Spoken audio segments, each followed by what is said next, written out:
আজকের বিষয় ইতিহাস, ক্লাস 6, তৃতীয় পর্যায়ক্রমিক মূল্যায়ন। প্রথম অধ্যায় অর্থাৎ প্রথম স্কুল। প্রশ্নবিচিত্রার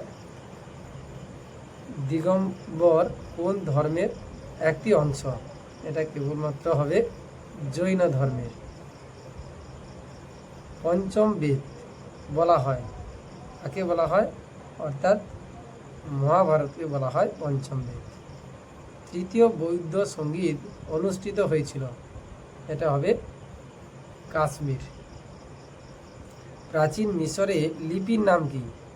এটা হবে হাইরোগ্লিফিক লিপি।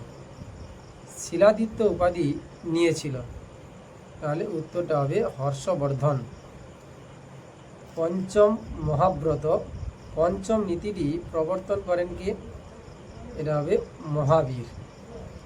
ভারতীয় উপমহাদেশের দ্বিতীয় নগরায়নের সূচনা হয় খ্রিস্টপূর্ব কত অব্দ নাগাদ?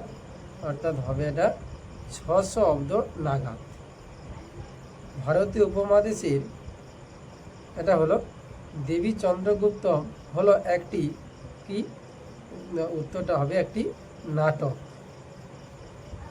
সুদর্শন হ্রদ নির্মিত হয় কোথায়? নির্মিত হয়েছিল কাথিয়াওয়াড়েতে নির্মিত হয়।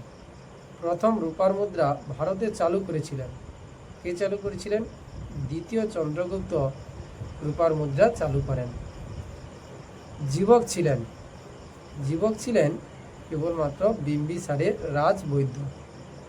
সুয়াংজান যে বৌদ্ধ বিহারে পড়াশোনা করতেন তার নাম কি? কেবলমাত্র হবে যে তক্ষশিলা বৌদ্ধ বিহার। পলিশ গড়ে উঠেছিল আর আমলে? গ্রিসের আমলে পলিশ গড়ে ওঠে। জৈন ধর্মের মোট তীর্থাঙ্কর কত? অর্থাৎ 24 জন জৈন ধর্মের মোট তীর্থাঙ্কর। দুয়ের দাগ নিচের প্রশ্নগুলি উত্তর করি, এখন একটু বড় হয়, ঠিক আছে? এবারে নিচের প্রশ্নগুলি নির্দেশ মতো উত্তর দাও। একটি বাক্যের উত্তর দাও, এক কথায় উত্তর। অশোক কার কাছে বৌদ্ধ ধর্ম দীক্ষিত হন? উত্তরটা হবে উপগুপ্তর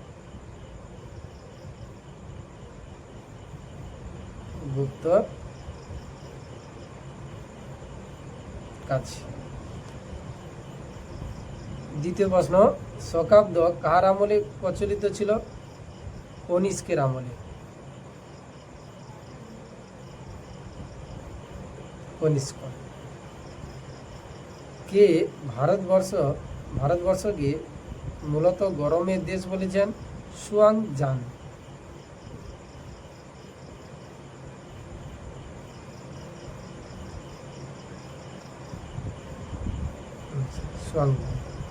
ইন্ডিকা গ্রন্থটি কার লেখা? মেগাস্থিনিস।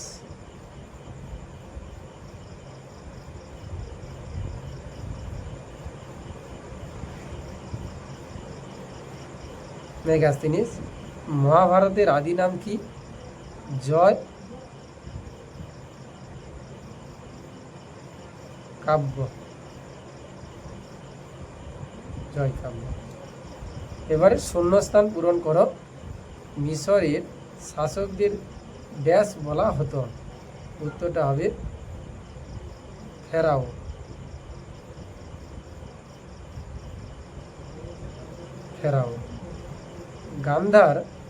গান্ধারের রাজধানীর নাম কি? গান্ধারের রাজধানী হচ্ছে মথুরা।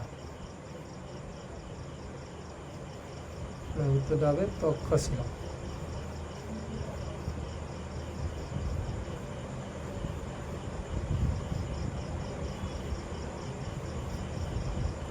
আর্য সত্য কোন ধর্মের অংশ? বৌদ্ধ ধর্ম। এবারে ক স্তম্ভ ও খ স্তম্ভ।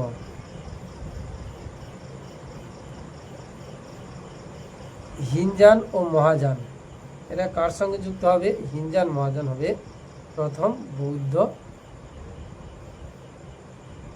হিনজান মহাযান। দ্বাদশ সংঘ হচ্ছে জৈনদের ধর্ম। মহাকাশ্যপ, মহাকাশ্যপ হবে প্রথম বৌদ্ধ সঙ্গীত, আর হিনজান মহাযান হচ্ছে বৌদ্ধ ধর্ম। এবারে সত্য মিথ্যা নির্বাচন করো। বজ্রীদের রাজধানী ছিল বৈশালী, উত্তরটা হবে ঠিক। কলিঙ্গ যুদ্ধ হয়েছিল হর্ষবর্ধনের সময়, উত্তরটা হবে ভুল। বিদ কথার অর্থ হচ্ছে জ্ঞান, এখানে উত্তর হবে